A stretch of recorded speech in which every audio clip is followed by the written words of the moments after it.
आप देख रहे हैं न्यूज वन नेशन। नमस्कार, न्यूज वन नेशन देख रहे हैं आप। और इस वक्त जो हमारे बगल में व्यक्ति बैठे हैं ये अब परिचय के मोहताज नहीं रहे हैं। जी हाँ, इनका नाम है जनार्दन यादव। अभी कुछ ही दिनों पहले 6 दिसंबर को 3,64,00,000 के मामले में जनार्दन यादव जी अरेस्ट हुए थे नवादा थाना से। और वो भी क्लेम किसका था वो भी आपको बता दे रहे हैं। क्लेम बड़हड़ा के पूर्व विधायक सरोज यादव का था। मामला 3,64,00,000 का था, जिसमें वारंट भी इनका निकला हुआ था, उसमें इनकी गिरफ्तारी हुई थी और 6 को इनकी गिरफ्तारी हुई और ठीक अगले रोज 7 तारीख को ये बेल पे पुनः वापस भी आ गए। अभी हमारे साथ बने हुए हैं। सर, क्या मामला था, कैसे क्या हुआ?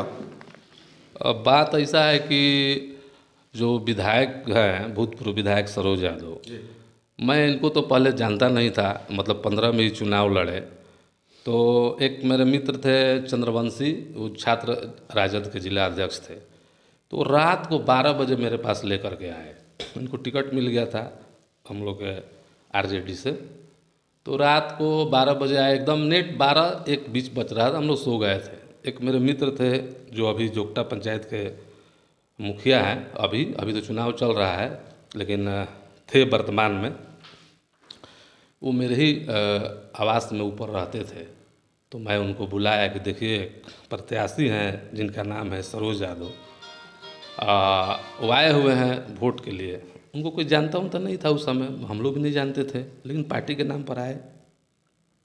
उतरे, नाश्ता पानी हुआ वगैरह वगैरह। तो बोले कि हमको भैया वोट चाहिए और पार्टी से हमको टिकट मिला। हमको कोई पहचान नहीं रहा है और ना हमको कोई तजुबियत दे रहा है। मतलब पुराना जो भी पहले से सर्किल में जो कार्यकर्ता लोग था, इसको कोई जानता नहीं था। तो हमारे संजय मंडल जो भाई लगता, हम लोग के साथ में पहले संवेदक भी हैं, ठेकेदारी करते थे, तो हम लोग साथ में ही रहते थे। हम बुलाए इसलिए कि वो बड़हरा चूँकि राजनीति कर चुके थे, उनका घर जोगटा है। पहले जोगटा जो है वो बड़हरा विधानसभा में था।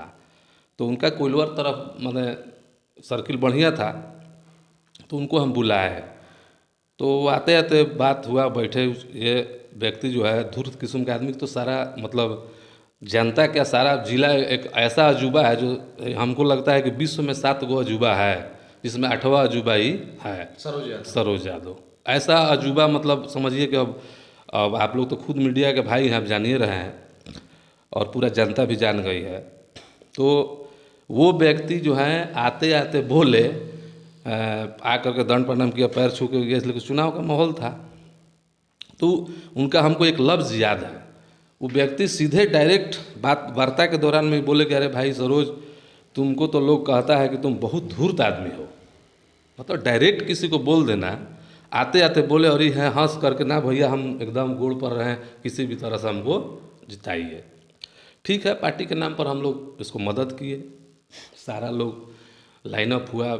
हमारे फर्स्ट हमारे ही दरवाज़ा पर गांव में गया, वहीं पर इसका फर्स्ट मीटिंग हुआ। मीटिंग होने के बाद में इसका कार्यक्रम शुरू हो गया। पार्टी का बात था, सब लोग अपना किया, जीत गया। ये जीतने के बाद में कुछ दिन के बाद में ये कब का बात है? ये 15 का बात कर रहे हैं, 2015 का। जीतने के बाद ये क्या किया कि एक हमारे ही गांव के संवेदक हैं, नाम नहीं रखना चाहूँगा, उन पर ये कंप्लेन कर दिया। क्या कंप्लेन कर दिया? तो उनका पुल बन रहा था। तो पुल बन रहा था तो उस पर ये पैसा के लिए कंप्लेन किया कि हमको पैसा दीजिए। इसका तो यही काम था, विजिलेंस में लिख दिया, इधर उधर अपना लिखना पढ़ना शुरू किया। वो बेचारे परेशान हो गए। उनके साइट पर अपने पीए को भेजा। वो लोग पीए के साथ में झगड़ा झंझट भी किए और झगड़ा झंझट करने के बाद में दोनों पार्टी का केस हो गया। दोनों पार्टी का केस हो गया। इनका पीए जो है वो केस किए, विधायक ने केस करवा दिया। उस समय जीता विधायक था। मामला आ गया, चूँकि गांव का मामला था। तो हम पूरे उस समय, चूँकि हमसे उसका रिलेशन ठीक था, इसलिए कोई मतलब था नहीं। मान लीजिए विधायक है, वोट दिए, जीता है, सब किए हैं, तो मामला ठीक था। उस समय उससे हमको कोई इतना इंटरेस्ट नहीं था। गए तो बुलाया गया कि भाई ऐसा ऐसा मामला है, दोनों पार्टी से केस। हम भाई तो अच्छा बात नहीं है, दोनों पार्टी से केस हो गया। हम लोग इसको सुधार किया जाए, समझौता करा दिया जाए। तो हम गांव के नाते या जो भी समझिए ठेकेदार के नाते हमने जा कर के उस माने पूरा समाज जुटा हुआ था, नहीं मान रहा था तो बहुत सारे जो भी हम लोग के साथ में पंचायत पंचायत में चुनाव में जो मैंने जुड़े हुए थे व्यक्ति, सबको कॉल किए, इसी डेरा पर आया लोग सब, तो बोले कि ना भाई इसको समझौता कराना ज़रूरी है, समाज का बात है, अच्छा बात नहीं है। तो नहीं मान रहा था। हम जा कर के पूरे समाज के अंदर जा कर के उसके पैर पकड़े कि देखो भाई समाज का मामला है, इसको तुम एक्सेप्ट करो, इसको छोड़ो। समझौता हुआ, कुछ दिन बीता, समझौता हुआ, उसके बाद अपना जानते हैं कि थर्ड ठेकेदारी में पीसी का मामला रहता है कि पैसों को दे दा करके उसको मैनेज किया गया। सारा लोग जानता है सिस्टम, उसी के लिए वो किया था, पैसे के लिए ही किया था। उसके बाद मामला शांत हो गया धीरे धीरे। तो वो क्या किया कि उन्हीं व्यक्ति से जिनके पास में केस किया था, उन्हीं से एक जो कहरी रोड बन रहा था, तो जो कहरी जो रोड बना था उसमें बोला कि भैया हमको इसमें पार्टनर रखिए। उनसे, हमारे जो गांव के हैं, उनसे बोला कि आप हमको पार्टनर रखिए। तो बेचारे अनुभवी आदमी हैं, सोचे कि इसके जैसे बंदर को अगर पार्टनर रखें तो हमको तंग करेगा।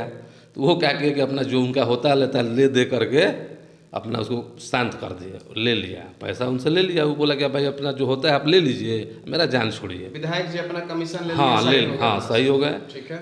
उसके बाद में उनके साथ इनका पर थोड़ा बिगाड़ हो गया, मानसिक रूप से जो बिगाड़ होता है कि साला हमको बोले और हमको ही माने हम विधायक हैं, हमको पार्टनर नहीं रखा। तो अंदरूनी थोड़ा धीरे धीरे चला। इसी दरमियान पता नहीं उसके मन में क्या आया, बोला कि जनार्दन भैया तो आप तो रजिस्टर्ड ठेकेदार हैं, से आप ऐसा कीजिए कि हम पैसा लगाएंगे और हम और आप पार्टनरी में काम करेंगे। कुछ दिन के बाद, माने 2-3 दिन के बाद हम भी सोचे कि चलो भाई विधायक है, हम लोग तो संवेदक है, हम लोग का काम है वही है, चलो भाई चलो विधायक है, विधायक कह रहा है तो क्या दिक्कत है, चल। हम तो उसको जानते पहचानते पहले से थे नहीं पूरा इसके बारे में, कुछ लोग बता रहे थे, लेकिन हम लोग भी तो मतलब संवेदक है, तो हम लोग का काम है वही है। तो बोले कि ठीक है मिले। उसके बाद बोला कि भैया हम ऐसा बात है, तो एक तो ये एग्रीमेंट बनाया। देखिए ये एग्रीमेंट 3 करोड़ 64 लाख वाला मामला। हाँ, एक एग्रीमेंट बनाया है। इसमें पढ़ लीजिए कि किसके नाम से है। इसमें जनार्दन यादव पिता श्री काशीनाथ यादव, साकिन पावट, बेहरा थाना अंतर्गत, मुफस्सिल थाना जिला भोजपुर। और दूसरा इसमें है सरोज यादव पिता रामाशंकर यादव, साकिन केशवपुर थाना बड़हड़ा।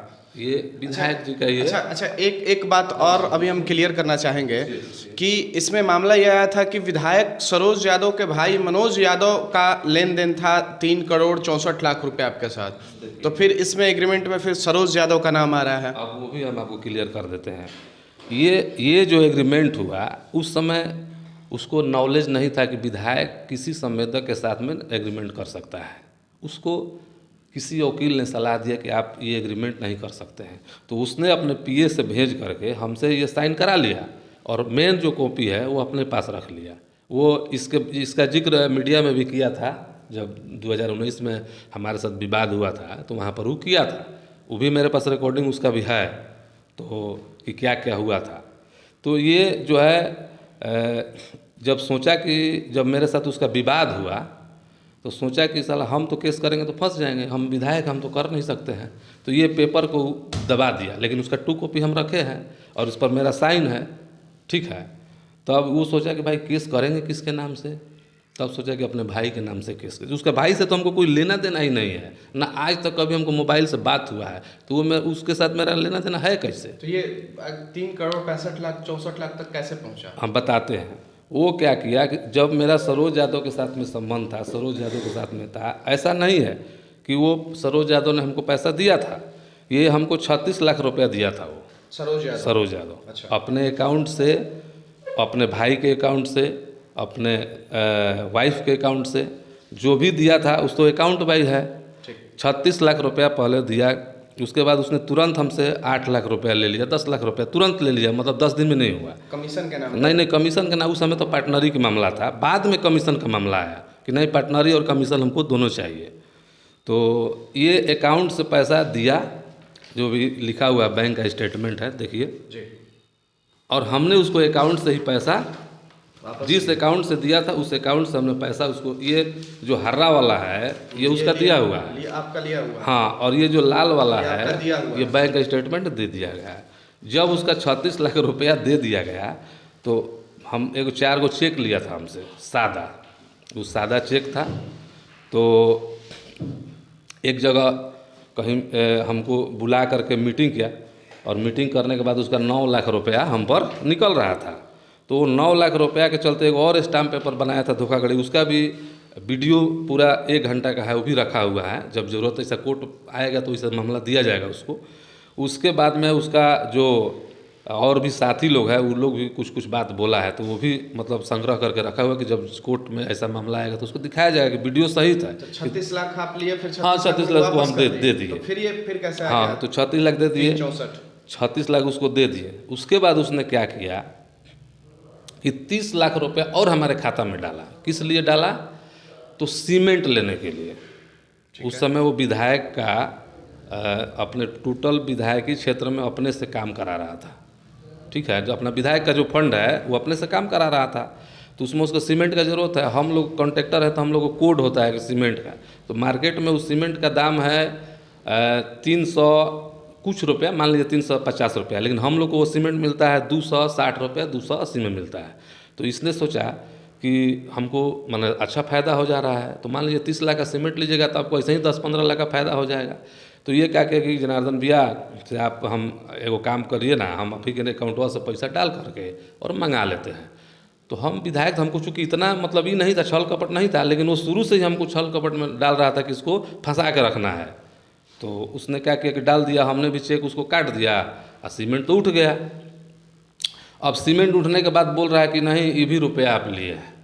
अच्छा, 30 लाख भी हाँ आप ही लिए हैं, जबकि सीमेंट का भी देखिए यहाँ पर सीमेंट का जिस लिया है उसका सारा भाउचर और सारा यहाँ पर, वो सोच रहा है कि उसके पास कुछ नहीं है, और सीमेंट का भाउचर उचर यहाँ पर सारा चीज़ लगा हुआ है। तो किनके नाम का भाउचर है? ये उसी के उन्हीं के दरवाज़ा पर सीमेंट उतरता था। अच्छा। हमने दे दिया था उसका, जो सीमेंट वाला है उसका भी पूरा हम उसे लिखवा करके उसका रिकॉर्डिंग वोटिंग रखे कि बाद में ऐसा वैसा करेगा तो भाई दिखाएंगे, देखिए सीमेंट का भाउचर किनके? हाँ सीमेंट के भाउचर तो मेरे नाम से है, लेकिन गया उसके नाम से, और उसके घर के पास भी गया तो पूरा रिकॉर्डिंग वोटिंग के सब साथ है, उसका गाड़ी नंबर सारा चीज़। इसके बाद फिर क्या हुआ? इसके बाद वो भी पैसा वो अपना ले लिया, 30 लाख में फिर? हाँ वो भी ले लिया पैसा वैसा उसका सब दे दिया गया। मजबूरी में केस कर दिया तो दे दा करके समझौता हम उससे करा लिए।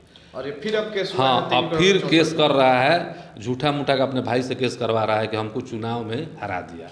आते आते हमसे यही बोला कि चुनाव में तुम हमको हरा दिया है तो हमको छोड़ेंगे नहीं, किसी भी हद तक तुम्हारे लिए हम जाएंगे, तुमको फंसाएंगे केस में। उसके बाद उसने ये 3,64 लाख मामला कागजी कार्रवाई क्या है इसका? जैसे ये तो दिख रहा है कि 36 लाख वापस दिए तो फिर वापस ले लिए, फिर 30 लाख दिए तो फिर वापस ले लिए। हाँ। ये 3,64 लाख का क्या प्रूफ है? तो वो ना बताएगा कि हम 3,64 लाख कहाँ से दिए हैं। हम तो बता दिए कि हमको भाई आप इतना दिए, आपको हम दे दिए, और आपके भाई से मेरा कोई संबंध नहीं है। वारंट किस आधार पर निकला था आपका? वारंट निकला था उसका कारण ये था कि उसने एक 302 ये जो है ये 302-19 केस किया था हम पर। अच्छा, 302-19 केस किया था। इसमें उसने 91 लाख का चेक का भर करके दे दिया था, और इसी केस में चारों चेक में उसने समझौता कर लिया। जब पैसा वैसा अपना ले लिया, जो भी हुआ अपना समझौता कर लिया, और उसके बाद एक पीछे से सिविल में केस कर दिया था 1 महीने बाद एगो सिविल में। तो एक केस में 2 केस नहीं ना हो सकता है। एक इसी केस में आप इसमें सारा कुछ ले लिया और पीछा से एगो लिख कर दे दिया, और कि सिविल में एगो डाल दिया। वो केस क्या किया था कि उसको मतलब दाब कर रखा था। कोरोना में केस बंद था। ब्लैंक चेक आप कितना दिए उनके पास? ब्लैंक चेक उनको 4 गो हम दिए थे। चारों का हो गया? हाँ 4 का उसमें जिक्र है, 4 का उसमें जिक्र है, सब खत्म हो गया। उन्होंने ले लिया पैसा, हम तो दे दिए हैं आपको एथी पर व्हाट्सएप पर कि भाई आप अपना देख लीजिए, और उसमें देख लीजिए कि भाई क्या है। उन्हें कोर्ट में लिख कर दिया है उसका भाई। अब मजबूरन उसका भाई को देना पड़ा हमको कि अब क्या करें, केस है तो भाई लो अपना काम खत्म हो। अब समझ में नहीं आ रहा कि 4 चेक जो भी था, 4 चेक जो आपने लिया था, 4 चेक जो आपने दिया था उनको ब्लैंक चेक, वो चारों चेक का हिसाब किताब हो गया। एक 36 लाख पे, एक 30 लाख पे, फिर दोबारा 2-3 बार मेरे ख्याल से आप लोगों में अनबन चला 2-3 बार में पैसा के लेन देन में। उसमें पैसा का लेन देन का तो मतलब नहीं है। वो तो कोर्ट में हम लोग अब ये 3,64 लाख का क्या साक्ष्य है? क्यों 3,64 लाख का दावा आप पे किया जा रहा है कि 3,64 लाख लेना है आपसे? क्या साक्ष्य है ये इसका? सब फर्जी साक्ष्य है, तो कोर्ट में न पता चलेगा। इसे तो आप हम पर कुछ कर दीजिए कि हम आपको 10 करोड़ रुपए दिए हैं, तो भाई 10 करोड़ रुपए दिए तो कहाँ से दिए हैं, कब दिए हैं, ये तो कोर्ट में बताएगा। उसका साक्ष्य ना होना चाहिए तो वो बताएगा, या माननीय न्यायालय में देगा कि भाई कहाँ से हम दिए हैं इनको। तो अब केस का क्या अभी चल रहा है? अभी केस फिर दोबारा अभी लगातार चल रहा है आप पे, या बंद हो गया? अब क्या चल रहा है? केस तो मान न्यायालय है तो केस तो इतना जल्दी ख़त्म नहीं होता है। न्यायालय में अपना चल रहा है। पैसा आप हमको से ले लिए, आप फिर कल कह दीजिए कि हमको पैसा नहीं दिए, तो कोर्ट है। एक अहम बात, आपकी रिहाई कैसे हुई?